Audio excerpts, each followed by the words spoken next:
네, 안녕하세요. 학년별로 이제 어떻게 공부해야 되는가에 대해서 조금 이제 고민들을 많이 하실 것 같은데요.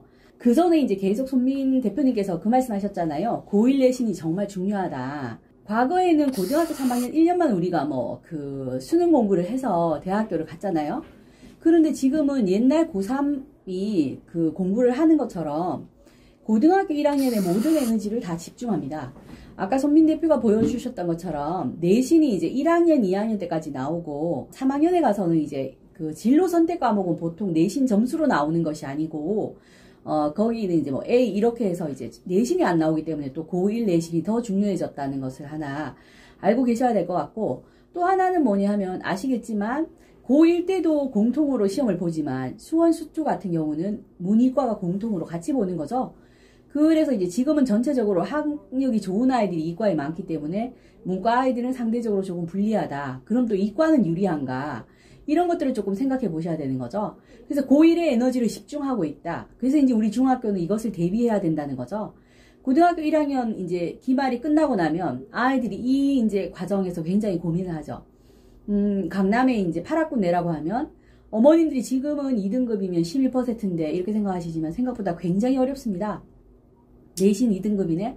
아, 그럼 이제 수시에 올인을 해야 되나? 우리 학교는 이 정도면 어디를 갔는데? 이렇게 생각할 수가 있고요.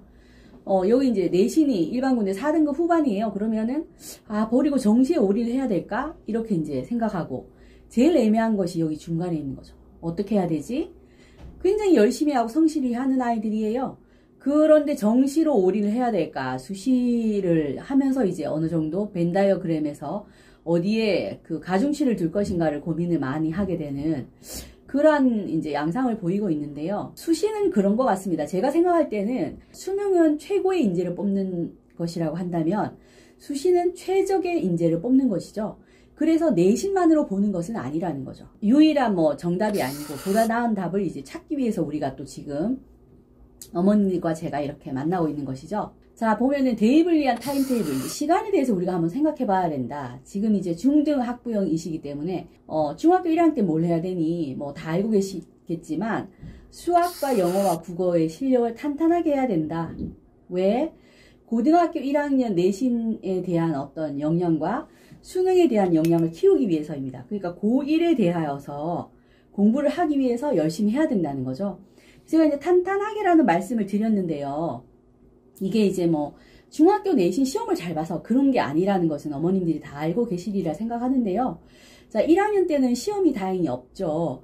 그렇지만 나가는 진도에 대해서 굉장히 몰입을 하고 수업 시간에 또 이제 활동 같은 거 하거나 탐구 보고서나 이런 걸 할 때도 활동을 열심히 하도록 하면서 그래도 시간이 있으니까 1학년들은 조금 깊이 있게 공부를 시키는 것이 좋겠다. 우리의 목표점은 어디다? 고등학교 1학년 내신과 수능에 대한 역량을 키우기 위한 그러한 공부다. 이렇게 생각하시면 될 것 같고요. 자, 중학교 2학년이 되는 어머님들이 이제 처음으로 시험을 보잖아요. 그러면 중학교 시험은 손민 대표가 저번에 많이 여러 번 말했는데 만점도 굉장히 많고 A를 받는 애는 너무나 많죠. 자, 그렇지만 전 교과에 대해서 시험 전 교과에 대해서 공부하는 것, 이거를 연습을 해봐야 된다는 거죠. 그래서 내신과 수능처럼 어떤 시험이 주는 그런 그 압박에 대하여서 생활관리 어떻게 해야 되나. 그리고 무엇보다 제가 늘 드리는 말씀, 어머님들이 저한테 상담하러 오시면 제가 그런 말씀 많이 드리잖아요. 체력은 좋나요? 그 전에 공부 많이 했나요? 자, 마음이 좀 편하고 그 다음이 체력이 좀 좋아야지 된다는 거죠. 이거 언제 해봐야 된다? 중2 때 미리 해야 됩니다. 왜? 우리는 고1 때까지 가는 거예요. 여기서부터 여기까지. 그러면 기간이 얼마나 걸리나요? 한참 걸리잖아요. 4년이잖아요. 장기 레이스입니다. 우리가 보통 사법고시 같은 거 할 때도 마음먹고 2년 하잖아요. CPA 같은 거 할 때도 마음먹고 2년 합니다. 어린애들이 4년을 하는 거예요. 그러니까 당연히 심신에 대한 생활관리를 정말 잘해야 된다는 말씀을 드리고 싶습니다. 자, 그 다음 중3이 되어서는 이제 중3이 되는 어머님들은 어떻게 성적을 받아봤죠. 중2 때. 그러면 이걸로 끝난 게 아니죠. 여기에서 이제 출발하시는 거예요. 그러면 이제 우리가 희망이 있잖아요. 그죠? 의대를 가고 싶다, 상경을 가고 싶다, 로이어가 되고 싶다, 이런 희망이 있고, 또, 우리 애는 보니까 적성이 어때?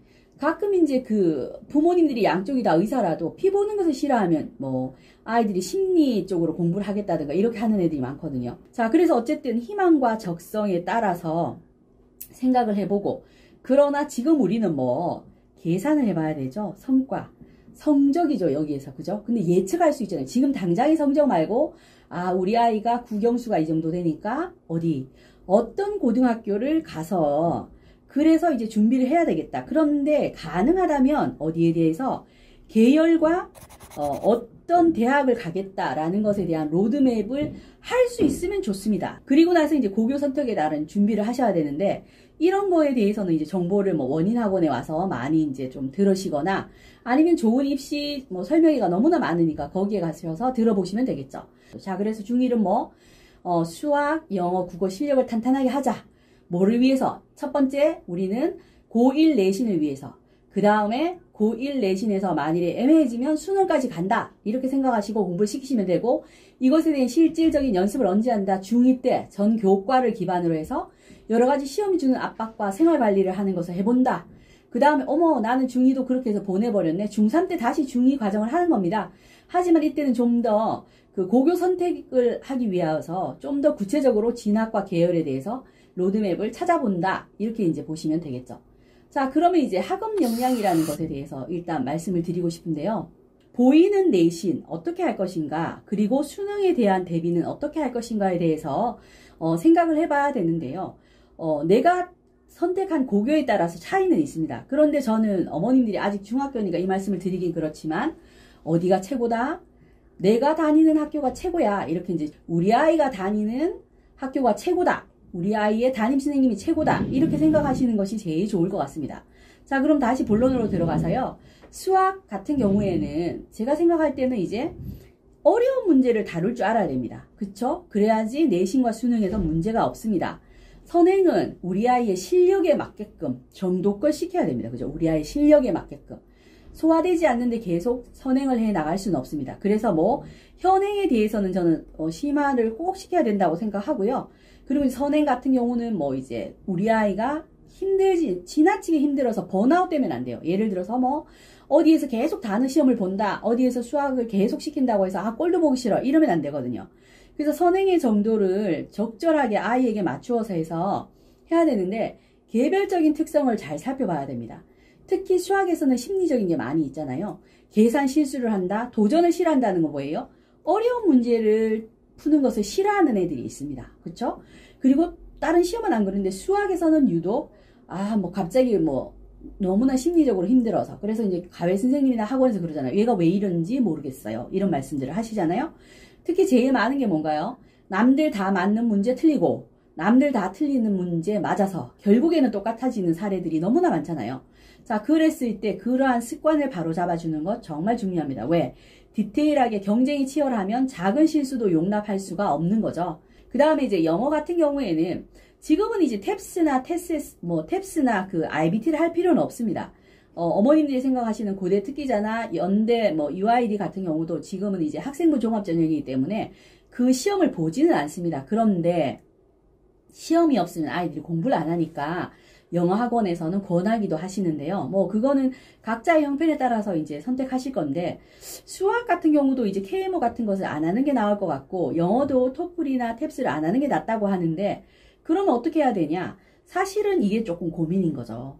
수능만으로 해서 어디에 어머님들이 우리 동네에 고등학교에 진학을 하여도 내신에서는 어려움이 많다는 겁니다. 왜냐하면은 외울 패러그래프가 너무 많고 잘하는 아이들이 또 너무 많습니다. 그래서 영어 내신에서 굉장히 고전하는 아이들이 생각보다 많다. 그래서 우리는 뭐가 내신이 정말 힘이 든다. 수능보다는 내신을 제대로 잘한다면 수능은 저절로 된다. 예를 들어서 8학군의 내신 1등급이면 어디를 고대 특기자를 갑니다. 영어 점수가 없는데도요.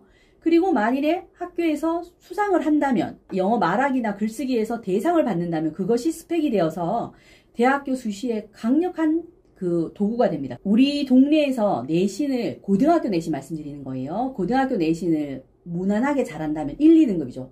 생각보다 굉장히 어렵습니다. 2, 3등급 받기도 사실 어렵죠. 1, 2등급을 받는다면 영어 수능은 저절로 된다. 자, 이렇게 말씀드릴 수가 있을 것 같고요. 국어는 결국에는 우리가 어릴 때 영어를 많이 시켰잖아요. 그 다음에 지금 이제 수학 엄청 많이 하고 있으시죠? 마지막에 결국에는 공부를 잘하는 모르는 아이들이 안 되는 게 국어입니다. 그런데 내신은 또 문제가 돼요. 아까 손민 선생님이 말씀하셨던 그 고등학교에 많은 아이들이 문제가 되는 게 왜냐하면 선생님의 출제자의 의도가 이거는 내신이기 때문에 굉장히 약간 주관이 개입될 수가 있다는 거죠. 그 출제자의 의도를 맞추는 것이 굉장히 어렵다. 자, 그래서 내신이랑 수능을 공통으로 잘 하려면 어떻게 해야 되냐? 모든 것의 바탕. 이것은 국어에만 해당하는 것이 아니고요. 저는 여기에 대해서 다 해당하는 것이라고 생각하는데요. 독해, 문제를 제대로 잘 읽어야 되잖아요. 수학 같은 경우도 문제를 제대로 잘 읽어야 되는 거죠. 그런 것처럼 모든 것에 대해서 독해를 제대로 잘 하면 되는데 책을 많이 읽는다고 독해를 잘하는 건 아닌 것 같습니다. 그래서 모든 것의 바탕은 제대로 된 독서, 제대로 되어야 되겠죠. 그죠? 제대로 된 독서와 독해에 있다. 뭐 영어랑 국어는 더 말할 나위가 없겠죠. 그래서 상위권에서 사실 강남의 대부분 아이들은 반에서 중학교에서 25%에 든다면 학교에서 25%가 든다면 대치나 뭐 이렇게 서초에서는 상위권이라고 볼 수 있습니다. 그런데 스카이를 가기 위하여서 아니면 이제 최상위가 되어서 의대를 가기 위하여서 즉 어머님들이 원하는 최상위로 가기 위해서는 첫 번째는 양이 차야 되는 거 맞습니다. 그죠? 그래서 1학년 때 양도 채우면서 어려운 것도 해야 되는 거죠. 양을 일단 채워야 됩니다. 이걸 넘어서 암기는 안 한다고 하는데 그러면 안 됩니다. 왜? 시험이니까 주어진 시간에 해야 되잖아요. 삼각함수나 이런 것도 뭐 이게 몇 돈지 빨리빨리 계산이 되어야 되잖아요. 그러니까 어느 정도 습의되어서 암기하는 게 좋습니다. 무엇이든지 간에. 모든 시험은 이해를 바탕으로 한 암기를 해놓으면 시험에는 아주 유리하다는 말씀을 드리고 싶어요. 어머님들도 공부해보셔서 아시잖아요. 암기하고 나서 그 다음에 뭐 깊이를 확보해야 된다. 결국에는 뭐 어려운 문제를 해결할 수 있어야 된다. 어디에서? 수학에서, 영어에서, 국어에서. 자, 그 다음에 여기에서 말하는 이러한 실력과 함께 마음과 몸에 힘을 키워야지 이것을 잘할 수 있기 때문에 어머님들이 아이들에게 뭐 가능하다면 뭐 운동 같은 걸 하나 시키거나 좀 마음 편하게 그리고 밥을 제대로 먹을 수 있게 조금 도와주시는 것이 필요하지 않을까 이렇게 생각합니다. 자, 그러면 이제 저희가 생각하는 개인에 따른 차이는 있지만 어떻게 하면 좋냐에 대해서 말씀을 드린다면 현행은 심화를 하는 것이 좋다. 예를 들어 중학교 1학년이 되잖아요. 그럼 중학교 1학년 내용에 대해서는 뭐 블랙라벨이나 A급 같은 경우를 천천히 풀면서 자, 그렇게 하면 좋을 것 같고 선행에 대해서는 제가 이제 뭐 6개월 선행을 해야 된다 아니면 이과를 가려면 미리 다 해야 된다고 하는데요. 이거는 어디에? 개인에 맞춰서 해야 됩니다. 체하면 안 됩니다. 그쵸? 왜요? 장기전이고요. 그리고 그 나이가 돼서 잘 이해할 수 있는데 미리 땡겨서 해가지고서 힘들 수도 있고 그런 무엇보다도 제가 염려하는 것은 이겁니다. 즐겁고 호기심이 있을 수 있는데 수학은 사실은 가끔 풀면 굉장히 재밌습니다. 문제가 안 풀릴 때 굉장히 짜증이 나죠. 그쵸? 그렇지만 이게 잘 풀리는 어떤 펀이나 뭐 사실은 인터레스팅이라고 해야 되겠지만 저는 펀이라고 생각하는데요. 뭐 그렇게 깊은 뭐 그런 흥미 이런 게 아니고 가끔 풀리면 재밌죠. 게임 같잖아요. 아, 맞췄어. 이런 거 있잖아요. 다른 애들한테 좀 뽐내고도 싶어하고 중학생들이니까 그런 게 있잖아요. 그래서 그러한 선행이 되면 괜찮다는 거죠. 아이에 맞는 속도를 저는 제안 드리고 싶습니다. 자, 그럼 수학은 어떻게 해야 되냐? 어머님들 뭐 너무나 잘 아실 것 같은데 정의와 정리를 theorem이라고 하죠. 그죠? 이해하고 나서 그 다음에 공식은 기본적으로 암기를 하는 게 좋습니다. 이해하고 나서 암기. 왜? 시간을 줄여야 되잖아요. 그리고 얘가 어떻게 문제에서 활용하는지를 뭐 해야 된다? 연습해야 됩니다. 눈으로만 봐서는 절대로 되지 않습니다. 그쵸? 그래서 개념으로 다시 돌아가서 문제만 유형으로 계속 푸는 것이 아니고 개념을 다시 돌아가서 제대로 잘 하고 있냐. 또 어떤 학교는 변별을 확보해야 되는데요. 아주 어려운 문제를 내거나 아니면 시간 내에 못 풀 수 있도록 시험 출제자는 그렇게 할 수가 있거든요. 그러니까 문제는 20개지만 거기에 꼬리에 꼬리를 무는 문제들로 해서 결국에는 엄청 많은 양을 해줄 수도 있고 어떤 경우에는 계산이 굉장히 이렇게 지저분한 문제들이 나올 수도 있기 때문에 어떤 것에도 다 해야 된다. 그런데 무엇보다도 공부에 있어서는 수학뿐만이 아니고 다른 것도 마찬가지인데요. 배웠던 하나의 패턴으로만 하려고 해서는 안 됩니다. 머리가 부지런해져야 됩니다. 아, 이런 방법으로 했으니까 나 다 이런 방법으로 할래. 안 됩니다. 그렇게 할 수가 없어요. 단락별로도 다르고 교과별로도 다르기 때문에 적극적으로 머리가 부지런해지게 연습을 언제? 지금 시키자. 중학교 때 중3도 늦지 않습니다.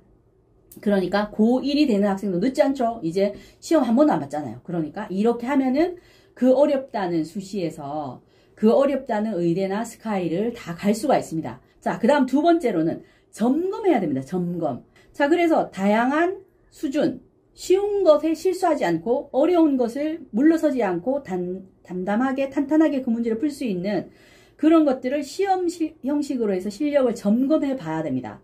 가외나 학원이나 어디나 다 그렇게 뭐 잘 관리가 된다면 다행이고요. 아니면은 가끔씩은 시험을 봐서 우리 아이의 실력을 잘 점검해야 된다.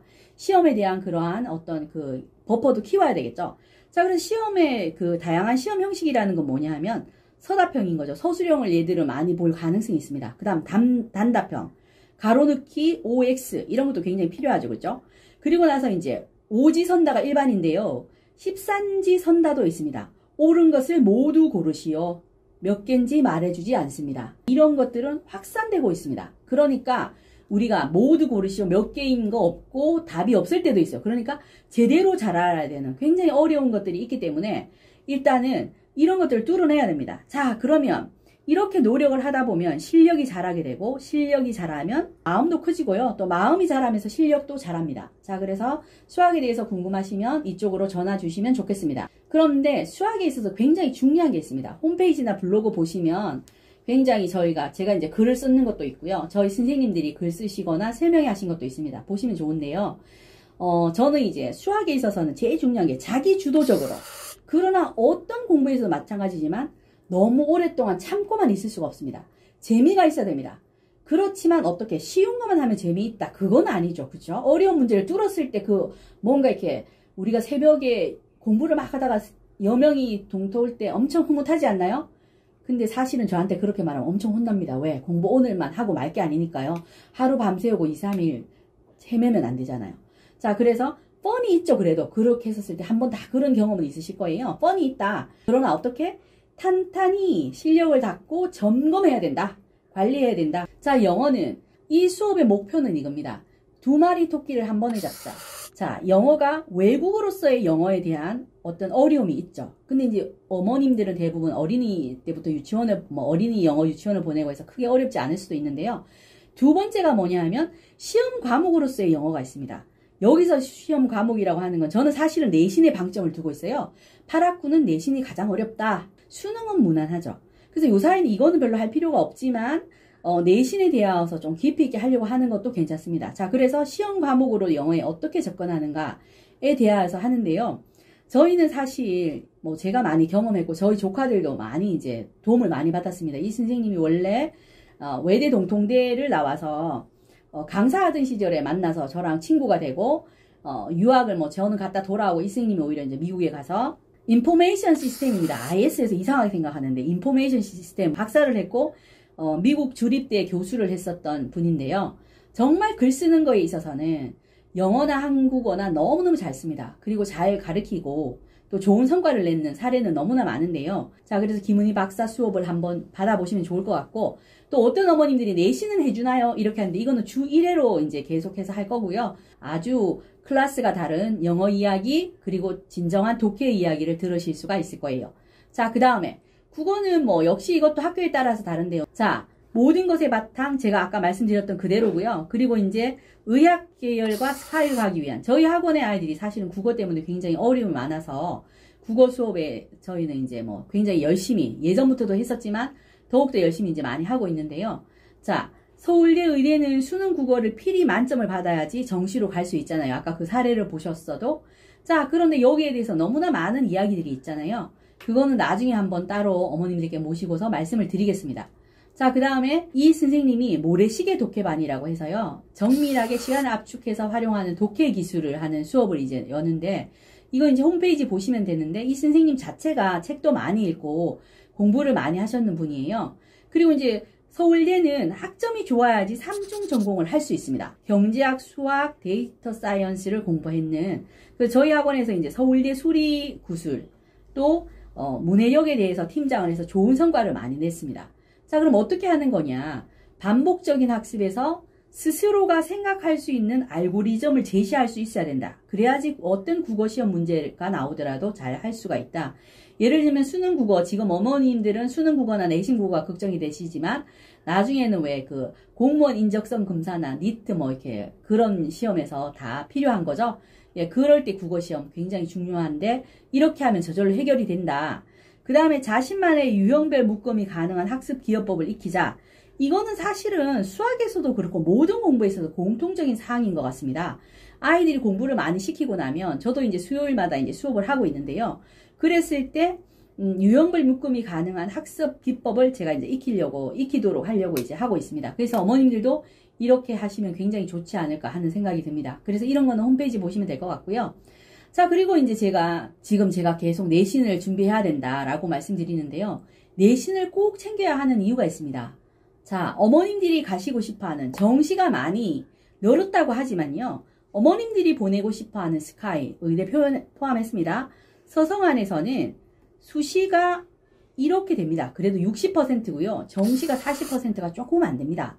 자, 이렇다는 것을 알고 계셔야 되고, 물론 의대는 뭐도 정시뿐이 아니고 수시에서 뭐가 최저가 엄청 높습니다. 그래서 뭐는 의대는 수시 플러스 수능도 해야 된다. 정시로 가기 쉬워서가 아니고 의대는 수시를 가려고 해도 수능을 엄청 열심히 해야 된다는 말씀을 드릴 수 있지만, 올해 특히나 이제 교과 전형에서 학교장 추천이 많은 것도 있고, 그 다음에 이제 고1인 어머님들, 고2가 되는 어머님들에게 제가 조금 하나 팁을 드린다면, 올해 고3입니다. 2021 입학생이니까 올해가 아니고 올해 대학교 들어가는 애들, 올해 대학 새내기들부터 생기부를 보면 어떠냐 하면요.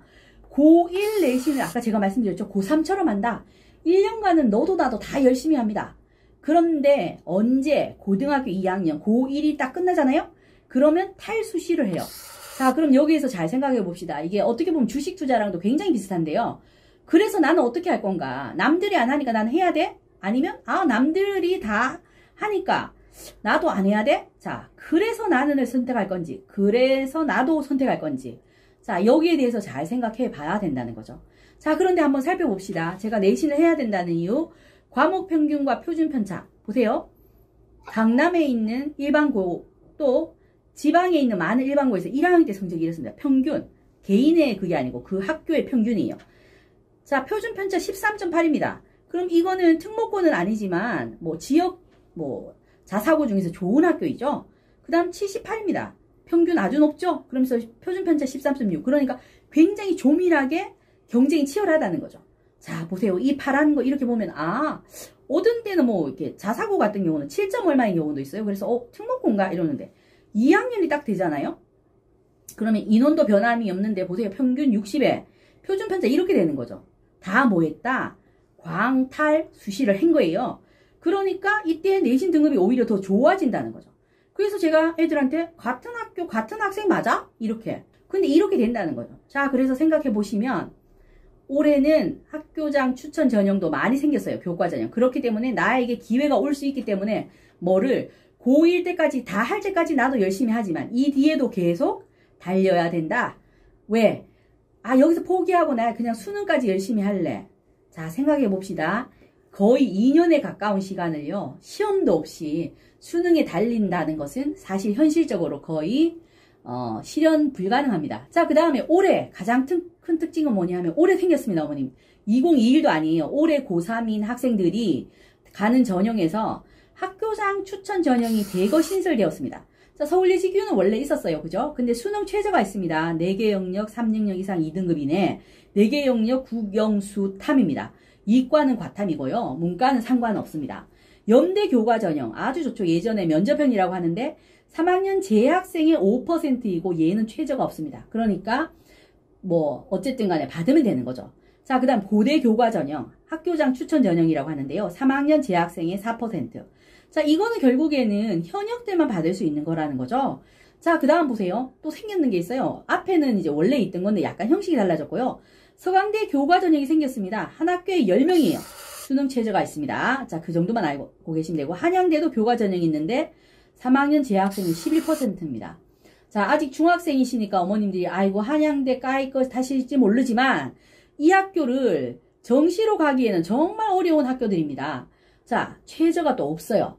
자, 그래서 11%가 받는다. 성균관대도 생겼습니다. 교과 전형이 4%. 자, 우리 학교 인원이 350명이라고 합시다. 자, 서울대 지구에 문이과 상관없이 2명 받습니다. 연대 5%니까 18명, 고대 14명, 서강대 10명, 성대 14명, 한양대 39명. 즉 몇 명? 97명. 우리 학교 정원의 27.7%가 학교장 추천을 받을 수 있다. 그래서 나에게도 기회가 올 수 있다. 교과 전형이라고 해도 내신에 대해서 최선을 다한다면 예를 들어서 1점대 후반, 2점대 초반인 아이들 여기 추천 전형으로 다 어플라이 했습니다. 그리고 합격했어요. 그러니까 나에게 이 기회가 오는 것을 버리면 안 되겠죠. 그리고 이것은 현역들의 싸움이기 때문에 반드시 해야 됩니다. 왜? 재수생, 삼수생이 뛰어들면 너무나 힘들거든요.